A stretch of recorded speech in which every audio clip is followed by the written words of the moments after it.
Hi folks, welcome back. This is the second part of our coded vesicles video. So don't forget that these are vesicles which have protein coats, usually with two components, an actual coding protein and then adapter proteins that work with the coat proteins themselves. So keep that in mind. We're going to look at a couple of different types of coded vesicles here, COP1 and COP2 vesicles, and these are involved in the trafficking of materials from the ER to the Golgi and vice versa. So COP1 coded vesicles found in all eukaryotic cells examined so far, and they're involved in the retrograde transport from the Golgi back to the ER. And so that's this side of the diagram here with these purple proteins, these COP1 coded vesicles. That's bringing material from the cis-Golgi network back to the endoplasmic reticulum. So these vesicles are coated with COP1 protein and a molecule called ADP ribosylation factor. There's another protein, and we abbreviate that to ARF, ADP ribosylation factor. And that's a small GTP binding protein, so that binds and hydrolyzes GTP. And it is kind of controlling the assembly of the coat by COP1, the COP1 coat, sorry. So here we've got a vesicle which is forming due to the polymerization of COP1, and that will be dependent on the ARF protein. And you can also see these orange molecules. We'll talk about these in a moment. These are called SNAREs, and they provide some of the specificity so that this vesicle here knows that it's going to be going to this membrane down here in the ER. So we coat the vesicle in COP1, and it's dependent on the ARF protein, and then we get a coded vesicle produced. There is uncoating of that, and that exposes these proteins called SNAREs, and we'll talk about those in a moment, like I say. So just focus on this right-hand side to start with, and we'll look at this other side a little bit later. So that's the function of COP1. It's to produce vesicles that can take material from the cis-Golgi network back to the ER. So just bear in mind that whenever a vesicle goes from the ER to the cis-Golgi network, sometimes that vesicle will contain materials which shouldn't be going there. It's like just you grab a handful of membrane and make a vesicle, you're going to get some material in there which you shouldn't necessarily get in there. So we sometimes need to use the retrograde transport pathway to move materials back to the endoplasmic reticulum. So, like we say, these COP1 vesicles are found in all eukaryotic cells, and they are involved in retrograde transport. That's from the cis-Golgi network back to the endoplasmic reticulum. So, two proteins involved here. We've got COP1 itself, and then that ADP ribosylation factor, ARF, that regulates the coating of the vesicle. So, is what we have is what we're looking at here is the assembly of the coat, and what I'm showing you here is actually COP2, but the mechanism is the same for COP1. It's just some of the proteins are named slightly differently. So this protein here, SAR1, that is the ADP ribosylation factor ARF, and it's just got a different name. This is from yeast, and so this has got a slightly different name. And so SAR1 binds to a protein in the membrane, and that then stimulates the hydrolysis of GTP, the binding of GTP and the release of GDP, and that anchors ARF in the membrane. And so once it's firmly anchored, the ARF protein, which you see kind of down here, is this little circle with a little kind of line sticking into the membrane. I remember this is the ER membrane here. I'm actually showing you COP2 vesicles, but this works also with COP1. So if you want to think about this with COP1, this would be the Golgi membrane, and this would be ARF binding to the Golgi membrane, and then this would be COP1, not COP2. And so the mechanism is the same, so you can just interchange the proteins and make this the Golgi membrane, if that helps. And so once the ARF is firmly anchored in the Golgi membrane for COP1 vesicles, then we have the binding of the COP1 protein, and like I say, we're looking at COP2 here, but it's the same for COP1. And then that stimulates the vesicles formation from the curvature of the membrane, and then the membrane is decoded, the vesicle is uncoded when the ARF hydrolyzes GTP to GDP, and that stimulates the release of the COP coat, and we end up with an uncoded naked vesicle.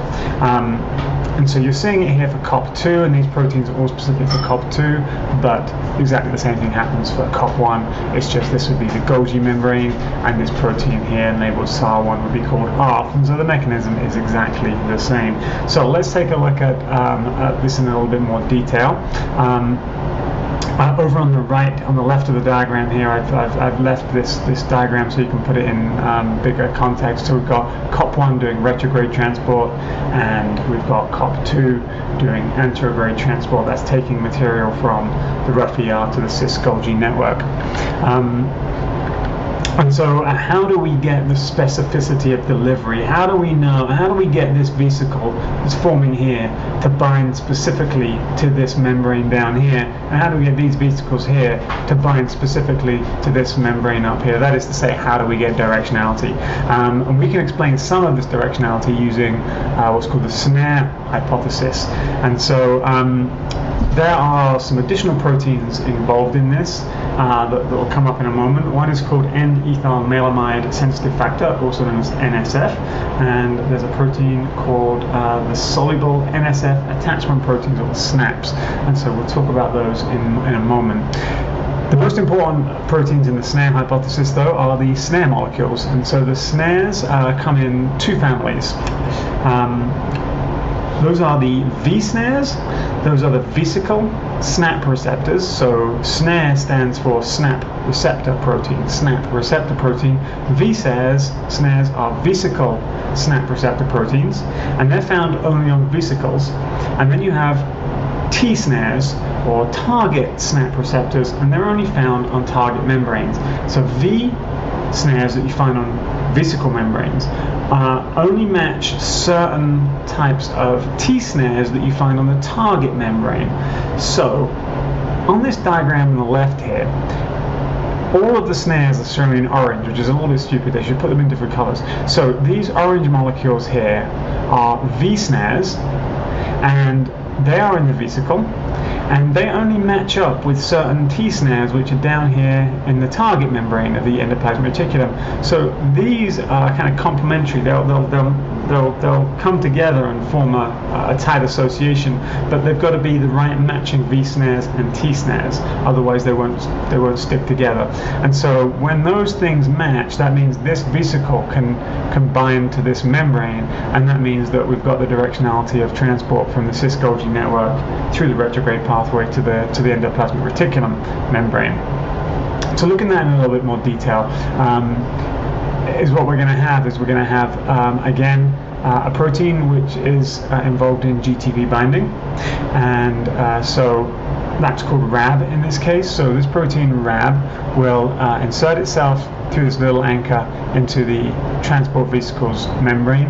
VAMP is a type of V-SNARE, so that's just a special name for a particular V-SNARE molecule. So that's the kind of setup, and then this RAB molecule will bind with an effector protein in the target membrane, and the target membrane has SNAREs such as syntaxin, and so there's the syntaxin that will match up with this V-SNARE here, the VAMP, and so when the RAB GTP binds to this membrane-specific protein here, that again gives us some specificity, and then the SNAREs kind of intertwine, and that draws the two membranes, the vesicle membrane and the target membrane, close enough together that we get membrane fusion.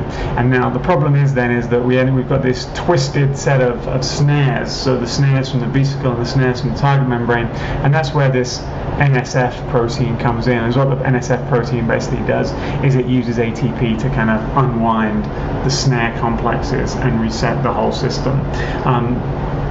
There are other mediators of directionality and specificity between the vesicle and the target. We're not going to talk about those too much.